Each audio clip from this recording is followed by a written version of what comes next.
میں نثار تیرے کلام پر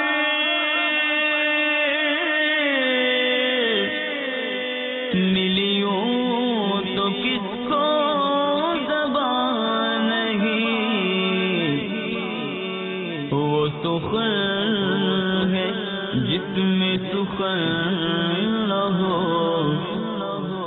وہ بیان ہے جس کا بیان نہیں۔ الحمدللہ رب العالمین، والصلاة والسلام على سید المرسلین، اما بعد فاعوذ باللہ من الشیطان الرجیم، بسم اللہ الرحمن الرحیم۔ الصلاة والسلام علیکہ یا رسول اللہ وعلى آلك وأصحابك يا حبيب الله، الصلاة والسلام عليك يا نبي الله، وعلى آلك وأصحابك يا نور الله۔ میرے پیارے اسلامی بھائیوں اور مدنی چینل کے ناظرین، مدنی چینل کے سلسلہ پیارے آقا صلی اللہ تعالی علیہ وسلم کی پیاری باتیں کے ساتھ آپ کی خدمت میں حاضر ہیں۔ نام ہی سے ظاہر ہے کہ اس مبارک سلسلے میں ہم اپنے کریم آقا صلی اللہ تعالی علیہ وآلہ وسلم کی پیاری پیاری باتوں سے اپنے مشام دماغ کو معطر کرنے کی کوشش کریں گے، اور حقیقت بھی یہی ہے کہ میری بات بن گئی ہے تیری بات کرتے کرتے۔ نبی پاک صلی اللہ تعالی علیہ وآلہ وسلم کے ذکر خیر ہی کی برکت سے ہم سب کی بات بنی ہوئی ہے۔ تو اپنے سلسلے کی ابتدا نبی الانبیاء تاجدار ارض و سما حبیب کبریا مکی مدنی مصطفیٰ صلی اللہ تعالی علیہ وآلہ وسلم کی بارگاہ بے کس پناہ میں ہدیہ صلاۃ و سلام پیش کرنے کی فضیلت سے کرتے ہیں۔ نبی رحمت شفیع امت صلی اللہ تعالی علیہ وآلہ وسلم نے ارشاد فرمایا، زینوا مجالسکم بالصلاۃ علیہ فإن صلاتکم علیہ نور لکم یوم القیامہ۔ اپنی مجلسوں کو مجھ پر درود پڑھ کر آراستہ کرو کہ تمہارا مجھ پر درود پڑھنا کل بروز قیامت تمہارے لیے پل صراط پر نور ہوگا۔ صلو علی الحبیب صلی اللہ تعالی علی محمد وعلی آلہ وصحبہ وبارک وسلم۔ آئیے سلسلے کی ابتدا ہی میں کچھ اچھی نیتیں بھی کر لیتے ہیں تاکہ ثواب بھی ملے۔ اللہ عز و جل کی رضا پانے، ثواب کمانے اور اپنی آخرت بنانے کے لیے از ابتدا تا انتہا توجہ کے ساتھ سننے کی سعادت حاصل کروں گا۔ جن کاموں کے کرنے کا کہا جائے گا وہ کروں گا، اور جن سے منع کیا جائے گا ان سے بچنے کی کوشش کروں گا۔ آج کے اس سلسلے میں شرکت سے ملنے والا ثواب بارگاہ رسالت میں ہدیتاً پیش کرتے ہوئے جملہ مؤمنین و مؤمنات کی ارواح کو ایصال کرتا ہوں۔ چونکہ اپنے پیارے آقا کی پیاری پیاری باتیں سننے کے لیے جمع ہیں، اس لیے یہاں کے حاضرین، مدنی چینل کے ناظرین سب ادب و شوق کے ساتھ اپنے کریم آقا صلی اللہ تعالی علیہ وآلہ وسلم کے ارشادات سننے کی سعادت حاصل کیجیے۔ حتی المقدور ہو سکے تو درس حدیث کے دوران، سنتوں برے بیان کے دوران دو زانو بیٹھنے کی کوشش ہونی چاہیے۔ اللہ تعالی ہمیں ادب کی دولت نصیب فرمائے، بے ادبی سے محفوظ رکھے، آمین بجاہ النبی الامین صلی اللہ تعالی علیہ وآلہ وسلم۔ صلو علی الحبیب صلی اللہ تعالی علی محمد وعلی آلہ وصحبہ وبارک وسلم۔ آج جس حدیث مبارکہ کو ہم موضوع سخن بنائیں گے اور اپنے پیارے آقا صلی اللہ تعالی علیہ وآلہ وسلم کی بیان کردہ جس بات کو آپ کی سماعتوں کی نظر کرنے کی سعادت حاصل کروں گا، یہ حدیث جامع ترمذی میں ذکر کی گئی، اور اس حدیث کو حضرت سیدنا عبداللہ ابن مسعود رضی اللہ تعالی عنہ انہوں نے روایت کیا۔ جناب عبداللہ ابن مسعود رضی اللہ تعالی عنہ آپ جلیل القدر صحابی ہیں، نبی پاک صلی اللہ تعالی علیہ وآلہ وسلم کے منظور نظر ہیں۔ جناب عبداللہ ابن مسعود رضی اللہ تعالی عنہ آپ کو ایک بڑا پیارا لقب صحابہ نے جو دیا، اور عام طور پر صحابہ کی زبان پر بھی یہ رہا کرتا تھا کہ ان کو صاحب النعلین کہا جاتا۔ صاحب النعلین کا مطلب ہے نبی پاک صلی اللہ تعالی علیہ وآلہ وسلم کے نالین مبارکین اٹھانے والے۔ بڑی پیاری ادا تھی ان کی کہ جب نبی پاک صلی اللہ تعالی علیہ وآلہ وسلم کسی محفل میں تشریف فرما ہوتے یا کسی بھی جگہ سرکار تشریف فرما ہوتے تو یہ جلدی سے آگے بڑھ کر سرکار کے مبارک جوتے اٹھا لیتے اور نبی پاک صلی اللہ تعالی علیہ وآلہ وسلم کا عصا مبارک لے لیا کرتے۔ جب مجلس کا اختتام ہوتا اور نبی پاک صلی اللہ تعالی علیہ وسلم جانے کا ارادہ کرتے تو یہ آگے بڑھ کر سرکار کو نالین مبارکین پیش کیا کرتے۔ اس پیاری ادا کی وجہ سے ان کو صاحب النعلین کے لقب سے یاد کیا جاتا۔ آپ راوی ہیں، فرماتے ہیں اللہ کے حبیب صلی اللہ تعالی علیہ وآلہ وسلم نے ارشاد فرمایا، ان للشیطان لمۃ بابن آدم وللملک لمۃ فاما لمۃ الشیطان فایعاد بالشر وتکذیب بالحق واما لمۃ الملک فایعاد بالخیر وتصدیق بالحق فمن وجد ذلك فلیعلم انه من اللہ فلیحمد اللہ ومن وجد الاخرى فلیتعوذ باللہ من الشیطان الرجیم ثم قرأ الشیطان یعدکم الفقر ویأمرکم بالفحشاء۔ آج جس حدیث مبارکہ کو ہم سننے کی سعادت حاصل کریں گے، اس حدیث شریف میں نبی پاک صلی اللہ تعالی علیہ وآلہ وسلم نے ارشاد فرمایا، انسان میں شیطان کا اثر بھی ہے اور فرشتے کا بھی۔ انسان میں شیطان کا اثر بھی ہے اور فرشتے کا بھی۔ پہلے شیطان کا اثر کیا ہے وہ سرکار نے ذکر فرمایا۔ شیطان کا اثر مصیبت سے ڈرانا اور حق کا جھٹلانا ہے، برائی کی طرف لے کر جانا، حق بات کو جھٹلانا، اس بات کی طرف لے کر جانا۔ لیکن فرشتہ کا اثر خیر کا وعدہ کرنا، وہ برائی کی طرف لے کر جائے گا تو فرشتہ اچھائی کی طرف لے کر جائے گا، وہ گناہ کی طرف لے کر جائے گا، فرشتہ نیکی کی طرف لے کر جائے گا۔ فرشتے کا اثر خیر کا وعدہ کرنا اور حق کی تصدیق کرنا ہے۔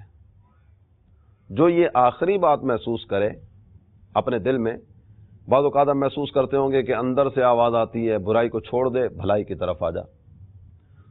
بعض اوقات اس طرح کی صورت محسوس ہوتی ہے کہ بندہ کسی غلط نظریے کی طرف جا رہا ہوتا ہے، غلط عقیدے کو اپنانے کی طرف جا رہا ہوتا ہے، لیکن اس کے دل میں سے آواز آتی ہے یار یہ عقیدہ یہ تو بے ادبی والا ہے، یہ عقیدہ تو اللہ اور اس کے رسول سے دور کرنے والا ہے۔ تو یہ آواز جو ہے نا، فمن وجد ذالک، سرکار فرماتے ہیں جو یہ پائے اسے جان لینا چاہیے کہ یہ آواز اللہ کی طرف سے ہے۔ تو جب اللہ کی طرف سے آواز ہے فلیحمد اللہ، تو اللہ کی حمد بجا لائے، اللہ تعالیٰ جل جلالہ کی حمد و ثنا بیان کرے۔ اور جو دوسری پائے، دوسری کون سی ہے؟ برائی کی طرف لے جانا اور تکذیب حق۔ جو تکذیب حق کی طرف اپنے آپ کو جاتا محسوس کرے، حق بات کو جھٹلانا، حق بات کو رد کر دینا اور برائی کی آواز اندر سے آنا، جو یہ پائے فَلْيَتَعَوَّذْ بِاللَّهِ مِنَ الشَّيْطَانِ الرَّجِيمِ، اسے چاہیے کہ اللہ تعالیٰ جل جلالہ کی رحمت کی طرف متوجہ ہو جائے اور اپنے رب کی بارگاہ میں عرض کرے کہ میرے مالک مجھے شیطان مردود کے فتنوں سے بچا لے۔ یہ فرمانے کے بعد نبی پاک صلی اللہ تعالی علیہ وآلہ وسلم نے ارشاد فرمایا، قرآن پاک کی آیت کریمہ وہ سرکار نے تلاوت فرمائی، الشیطان یعدکم الفقر ویأمرکم بالفحشاء، شیطان تمہیں فقر سے ڈراتا ہے اور فحاشی کا حکم دیتا ہے۔ اس حدیث مبارکہ میں نبی پاک صلی اللہ تعالی علیہ وآلہ وسلم نے ابتداً جو بات ذکر فرمائی نا، انسان کے لیے شیطان کا اثر بھی ہے اور انسان کے لیے فرشتے کا اثر بھی ہے۔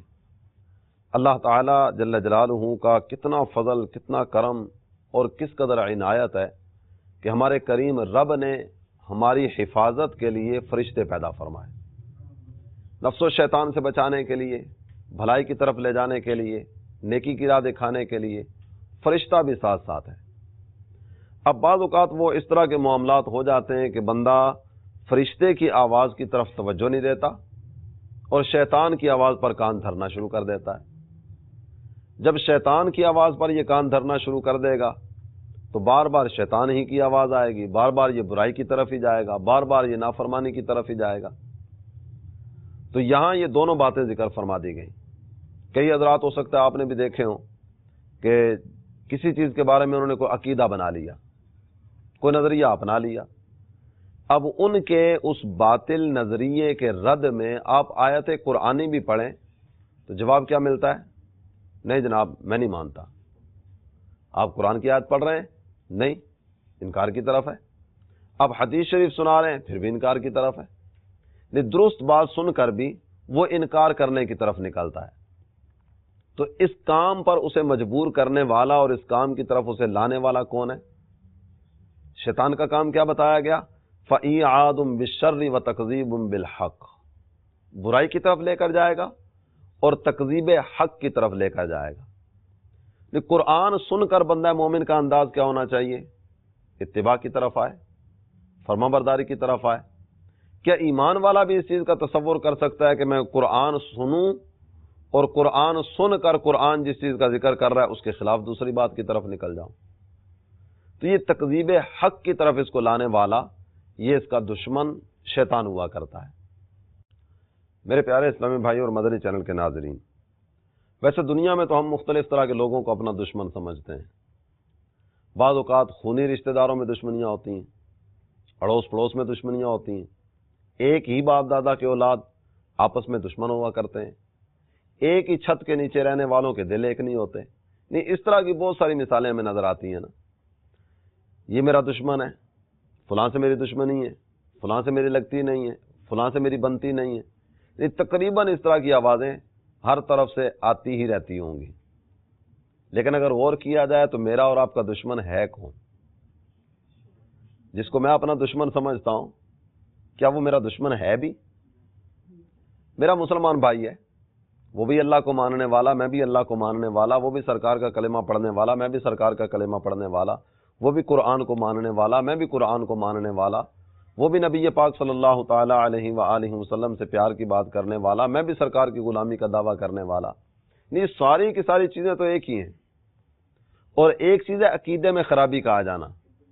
سامنے والے کا عقیدہ اگر دیکھا جائے تو ہو سکتا ہے عقیدے میں بھی کوئی خرابی نہ ہو، نہیں، عقائد کے اعتبار سے بھی کوئی خرابی نہیں ہے، وہ بھی راسخ العقیدہ مسلمان ہے، یہ بھی راسخ العقیدہ مسلمان ہے، وہ بھی اللہ اور اس کے رسول کو ماننے والا ہے، یہ بھی اللہ اور اس کے رسول کو ماننے والا ہے۔ پھر نفرت اور یہ دوری اور یہ بغض اور یہ عناد اور یہ کینہ، یہ کیوں؟ اصل دشمن جو ہمارا ہے نا، وہ اصل دشمن شیطان ہے۔ یہ جس کو ہم دشمن سمجھ رہے ہوتے ہیں نا، یہ بعض اوقات ہمارا دشمن ہوتا نہیں ہے، ہمارا اصل دشمن کوئی اور ہے۔ اور مزے کی بات تو یہ کہ یہ میرا دشمن ہے، جس کو میں نے اپنا دشمن سمجھانا، جس کو میں نے اپنا دشمن بنا لیا ہے، جس کو میں اپنا دشمن کہنے لگا، سمجھنے لگا، لوگوں کی زبانوں پر بھی آ گیا کہ یہ دونوں آپس میں ایک دوسرے کے دشمن ہیں۔ ہمارے درمیان دشمنی پیدا کرنے والا وہ ہمارا اصل دشمن شیطان ہے۔ شیطان ہی نے یہ سارے کام کیے۔ یہاں اس حدیث کے اختتام پر نبی پاک صلی اللہ تعالی علیہ وسلم نے جو آیت کریمہ تلاوت کی، الشیطان یعدکم الفقر ویأمرکم بالفحشاء، شیطان غربت کا ڈر دلائے گا اور فحاشی اور یعنی کی طرف لے کر جائے گا، بدکاری کی طرف لے کر جائے گا، نافرمانی کی طرف لے کر جائے گا۔ تو اس کا کام ہی اس طرح کا ہے۔ قرآن پاک کی آیات طیبات کی طرف اگر آپ بڑھیں نا تو اللہ تعالیٰ جل جلالہ نے اس کی دشمنی کا ذکر بھی فرمایا کہ یہ انسان کا دشمن ہے، اور حقیقی بات تو یہی ہے اور سچی بات تو یہی ہے کہ ہمارا دشمن وہی ہے کہ جس کے بارے میں ہمارا رب کہے کہ یہ تمہارا دشمن ہے۔ اللہ تعالیٰ جل جلالہ نے ارشاد فرمایا ان الشیطان للانسان عدو مبین، شیطان انسان کا کھلا دشمن ہے۔ تو ہمارا دشمن پھر کون ہوا؟ شیطان۔ امیر اہل سنت اللہ تعالیٰ جل جلالہ کی ان پر رحمتیں ہوں، ہمیں ایک نعرہ دیتے ہیں نا، وہ نعرہ ہے شیطان کے خلاف جنگ۔ اب شیطان کے خلاف جنگ کا نعرہ کیوں دیا گیا؟ کہ ہمارا اصلی دشمن ہے ہی شیطان۔ مسلمانوں سے ہماری لڑائی کیا؟ مسلمان سے ہماری کوئی لڑائی نہیں ہے، بس تھوڑی سی وہ سمجھنے کی بات ہوتی ہے۔ بعض اوقات یہ دائیں بائیں آگے پیچھے والے اپنا کردار ادا کر رہے ہوتے ہیں، وگرنہ اندرون خانہ نکلتا کچھ بھی نہیں ہے۔ تو ہماری اصل لڑائی وہ نفس و شیطان کے ساتھ ہے۔ اور شیطان کا تعارف کراتے ہوئے اللہ تعالی جل جلالہ نے مزید ذکر فرمایا ان الشیطان کان للرحمن عصیا، شیطان رحمان کا نافرمان ہے۔ جو ہمارے رب کا نافرمان ہے ہم اس کے فرما بردار بن جائیں، عجیب سی بات ہے نا۔ ہم اللہ کو ماننے والے، اللہ تعالیٰ جل جلالہ کی عطا ہی سے زندگی ملی، اللہ تعالیٰ کی عطا ہی سے ہمارے بدن پر لباس ہے، اسی کی عطا سے کھانا پینا اٹھنا بیٹھنا چلنا پھرنا دیکھنا دکھانا سننا سنانا، یہ سارے کے سارے معاملات تو اس کی رحمت سے قائم ہیں۔ ہم دنیا میں آئے اللہ کی رحمت سے، آج عزت کی زندگی جی رہے ہیں اللہ کی رحمت سے، یہ سارے کے سارے معاملات تو اللہ کی رحمت سے چل رہے ہیں نا۔ شیطان رحمان کا نافرمان ہے، جو ہمارے رب کا نافرمان ہے ہم اس کے فرما بردار بن کے زندگی گزاریں، سمجھ آنے والی بات نہیں ہے نا۔ اور قرآن پاک میں اللہ تعالیٰ جل جلالہ نے متعدد مقامات پر ایمان والوں کو مخاطب کر کے بات ذکر فرمائی، یا ایھا الذین آمنوا لا تتبعوا خطوات الشیطان، اے ایمان والو شیطان کی پیروی نہ کرنا۔ ہمارا رب ہمیں فرما رہا ہے نا، اور اگر انداز تخاطب کو آپ دیکھیں نا کہ ہمارے رب نے ہمیں مخاطب کس پیارے انداز میں کی ہے۔ بعض اوقات نام لے کر بلایا جاتا ہے، نام لے کر بلایا جائے اور اگر لقب ذکر کیا جائے اس میں فرق ہوتا ہے۔ کسی کا نام راشد ہے آپ نام لے کر بلاتے ہیں، کسی کا نام اعجاز ہے، کوئی بھی اور نام لے لیں آپ نام لے کر بلاتے ہیں۔ تو نام لے کر بلانا اور القاب ذکر کرنا اس میں تھوڑا سا فرق ہوتا ہے۔ راشد صاحب جب ان کو بلایا گیا راشد کہا گیا تو ہو سکتا ہے تھوڑا سا چبھے، اور یہ راشد صاحب اگر چودھری صاحب ہوں اور آپ راشد کہنے کے بجائے چودھری صاحب کہیں تو، یا کوئی بھی اور لقب کوئی بھی اور خصوصیت، حافظ صاحب قاری صاحب یا کوئی اور اس طرح کا لقب آپ ذکر کریں، لقب ذکر کریں گے نا دل کو راحت نصیب ہوتی ہے۔ عام طور پر ایک انداز جو دیکھنے میں آتا ہے، ہمارے رب نے ہمیں کتنے پیارے انداز میں مخاطب فرمایا، یا ایھا الذین آمنوا، اے ایمان والو، اے وہ لوگوں جنہیں دولت ایمان دی گئی، اے وہ لوگوں جن کا دل نور ایمان سے منور کیا گیا۔ یہ کہنے کے بعد اللہ تعالی جل جلالہ نے فرمایا لا تتبعوا خطوات الشیطان، شیطان کی پیروی نہ کرنا۔ اور پھر ایک مقام پر ارشاد فرمایا یا بنی آدم لا یفتننکم الشیطان، اے اولاد آدم شیطان کہیں تمہیں فتنے میں نہ ڈال دے۔ نہیں، ہمیں ہمارے رب نے واضح طور پر فرما دیا اس کے ساتھ نہ چلنا، اس کی پیروی نہ کرنا، اس کی باتوں میں نہ آنا، اس سے بچ کر رہنا، یہ تمہارا کھلا دشمن ہے۔ اور پھر ایک مقام پر ارشاد ہوا وَمَن يَكُنِ الشَّيْطَانُ لَهُ قَرِينًا فَسَاءَ قَرِينًا، جس کا ساتھی شیطان ہو گیا، شیطان نے جس کو اپنے ساتھ ملا لیا یا جو خود اٹھ کر شیطان کے ساتھ مل گیا، شیطان کے ساتھ جس نے دوستی لگا لی، شیطان کے ساتھ جس نے قربت کے معاملات رکھے، فَسَاءَ قَرِينًا، یہ شیطان کتنا برا ساتھی، کتنا برا ساتھی ہے شیطان۔ اور کتنے افسوس کا مقام ہے کہ بندہ مسلمان بھی ہو، اللہ اور اس کے رسول سے پیار کی بات کرنے والا بھی ہو، اور پھر شیطان کی پیروی کرنے والا بھی ہو، شیطان کے طریقے پر چلنے والا بھی ہو، شیطان کی باتوں میں آنے والا بھی ہو۔ وہ جو چاہے، جس انداز میں چاہے، جس طرف چاہے اس کو کان سے پکڑ کر لے جائے۔ ہم رحمان والے ہیں، شیطان والے نہیں ہیں۔ تو رحمان والے کو رحمان کی پیروی کرنی چاہیے، رحمان والے کو رحمان اور نبی آخر الزماں کی پیروی کرتے ہوئے ہی آگے بڑھنا چاہیے۔ شیطان سے محفوظ رہنے کے لیے ہمیں کیا کرنا ہوگا؟ شیطان ہمارا دشمن ہے، یہ تو پکی بات ہے، اس میں بالکل کوئی دو رائے نہیں ہے، اور کوئی بھی مسلمان ایسا نہیں ہے کہ جو یہ کہتا ہو کہ یہ بات غلط ہے۔ سارے کے سارے مسلمان یہی کہتے ہیں کہ شیطان ہمارا کھلا دشمن ہے۔ شیطان سے بچنے کے لیے کیا کرنا ہوگا؟ مختلف طرح کے کام ہیں جو ہمیں شیطان سے بچا سکتے ہیں، بالخصوص اچھی صحبت، صالحین کی صحبت۔ صالحین کی صحبت کے جو فوائد ذکر فرمائے گئے کہ ان کی صحبت میں بیٹھ کر اللہ تعالی جل جلالہ کی یاد آتی ہے، تو جس صحبت میں بیٹھ کر رحمان کی یاد آئے گی شیطان سے بندہ دور ہوتا چلا جائے گا۔ اچھی صحبت، اور اچھی صحبت کے حصول کے لیے الحمدللہ دعوت اسلامی کے مدنی ماحول نے بہت ہی ذرائع ہمیں عطا فرمائے۔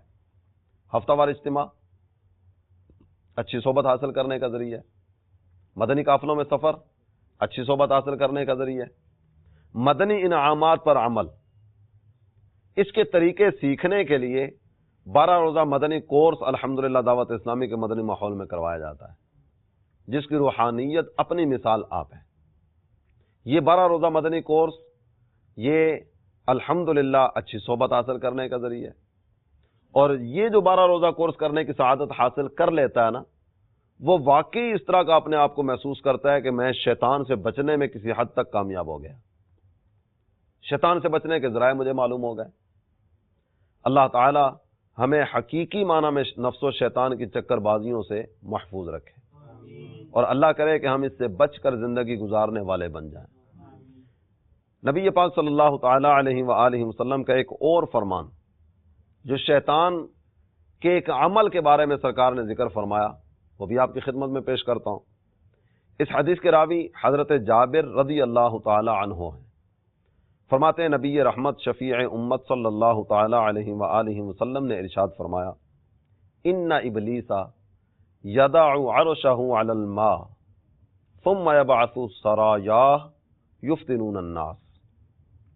شیطان پانی پر اپنا تخت بچھاتا ہے، پانی پر تخت بچھاتا ہے، اور پانی پر تخت بچھانے کے بعد یہ مختلف طرح کی جماعتیں روانہ کرتا جائے۔ شیطانی چیلے جمع ہو جاتے ہیں، یہ سارے اپنے چیلے چانٹے جمع کرنے کے بعد اب یہ وہاں بیٹھ کر جماعتوں کی تشکیل کا کام کرتا ہے۔ یہ جماعت اس طرف جائے گی، یہ جماعت اس طرف جائے گی، یہ جماعت اس طرف جائے گی۔ ان جماعتوں کے بھیجنے کا مقصد یفتنون الناس، لوگوں میں فتنے برپا کرنا، تمہارے ذمہ یہ کام، تمہارے ذمہ یہ کام، تمہارا یہ ہدف، تمہارا یہ کام۔ خود تخت پر بیٹھا ہوا ہے اور جماعتوں کو روانہ کرتا چلا جا رہا ہے۔ یہ جماعتیں یوں نکلتی چلی جا رہی ہوتی ہیں، اور جس کے ذمہ جو کام ہے نا وہ اپنا کام کرتی چلی جا رہی ہوتی ہے۔ کسی کے ذمہ وضو میں وساوس ڈالنا، کسی کے ذمہ طہارت میں وساوس ڈالنا، نماز میں وسوسے ڈالنا، مسجدوں سے دور کرنا، شراب خانوں کی طرف لے کر جانا، یعنی ہر جماعت کے ذمہ کچھ نہ کچھ کام ہوتے ہیں نا۔ یہ لوگوں میں فتنہ ڈالنے کے لیے ان کو بھیجا جاتا ہے۔ فَأَدْنَاهُمْ مِنْهُ مَنْزِلَةً أَعْظَمُهُمْ فِتْنَةً۔ جب یہ ساری کی ساری جماعتیں جاتی ہیں، نبی پاک صلی اللہ تعالی علیہ وسلم نے ذکر فرمایا ان میں قریب تر درجہ والا وہ ہوتا ہے جو بڑا فتنہ گار ہو۔ واپس آ کر یہ اپنی کارکردگی دیتے ہیں نا، ہر جماعت اپنی کارکردگی لے کر آتی ہے۔ شیطان کا قرب خاص کسے ملتا ہے؟ جو ان میں سے بڑا فتنہ گار ہوتا ہے، فتنہ باز آدمی۔ جو ان میں بڑا فتنہ گر اور فتنہ باز ہوتا ہے وہ شیطان کے زیادہ قریب ہوتا ہے۔ جب یہ سارے اپنا اپنا کام کرنے کے بعد واپس آتے ہیں، یقول فعلت کذا و کذا، آ کر کہتے ہیں میں نے یہ کیا، میں نے یہ کیا، ہر ایک اپنا اپنا بتا رہا ہوتا ہے نا، آج میں نے یہ کیا۔ شیطان ان کی باتیں سنتا چلا جا رہا ہوتا ہے، اور بات سن کر جواب میں کہتا ہے ما صنعت شیئا، تو نے کچھ بھی نہیں کیا، میں نے یہ کیا، تو نے کچھ بھی نہیں کیا۔ وہ اپنی کارکردگی بیان کر رہا ہے، میں نے یہ کیا، یہ جواب میں کہتا ہے تو نے کچھ بھی نہیں کیا۔ اتنے میں ان میں سے ایک کہتا ہے ما ترکتہ حتی فرقت بینہ وبین امرأتی، میں نے اور تو کوئی بڑا کام نہیں کیا، بس ایک میاں بیوی کے درمیان لگا ہوا تھا، اور میرا ہدف یہ تھا کہ ان دونوں میں جدائی کروا دوں۔ آج میں اس میں کامیاب ہو گیا اور میں نے ان دونوں کو آپس میں جدا کر دیا۔ فیدنیہ من ویقول نعم انت، جب اس کی زبان پر یہ بات آتی ہے شیطان اسے اپنے پاس بٹھاتا ہے اور پاس بٹھانے کے بعد کہتا ہے کتنا اچھا کام ہے جو تو کر کے آیا ہے، بہت اچھا کام تو نے کیا۔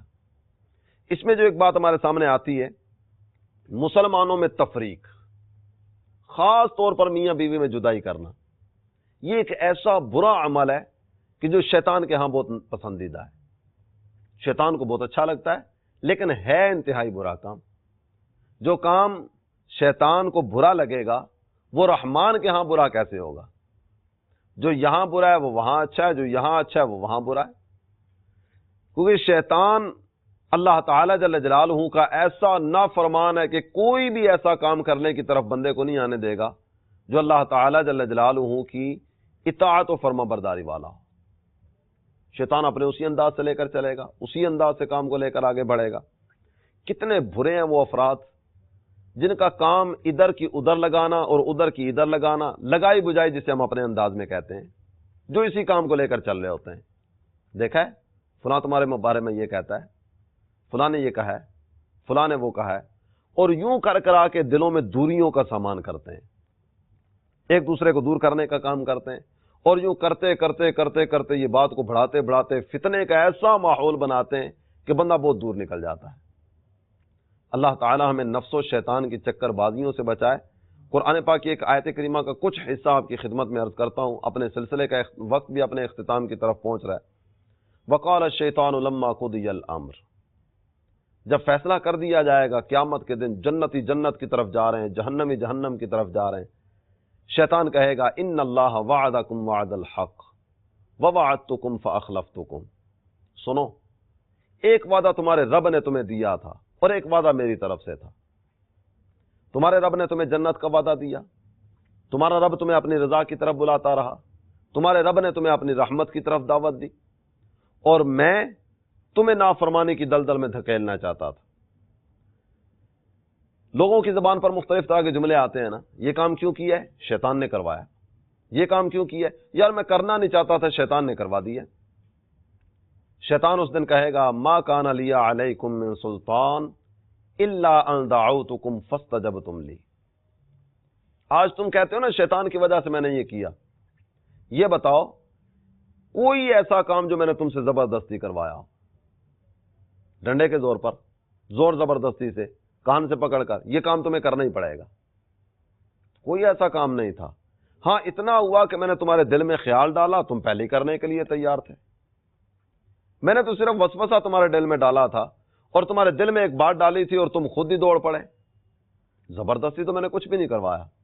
تو جب سارے کے سارے کام تم نے خود کیے تو فلا تلومونی ولوموا انفسکم، آج کے دن مجھے ملامت نہیں کرو بلکہ اپنے آپ کو ملامت کرو۔ تو اس بات کو سمجھیے، غور کیجئے اور اپنے آپ کو بچانے کی طرف آئیے، اور اللہ کرے کہ دل سے ہم نعرہ بلند کریں کہ شیطان کے خلاف جنگ۔ اللہ تعالیٰ نفس و شیطان کی چکر بازیوں سے ہمیں محفوظ رکھے، آمین بجاہ النبی الامین صلی اللہ تعالی علیہ وسلم۔ میں نثار تیرے کلام پر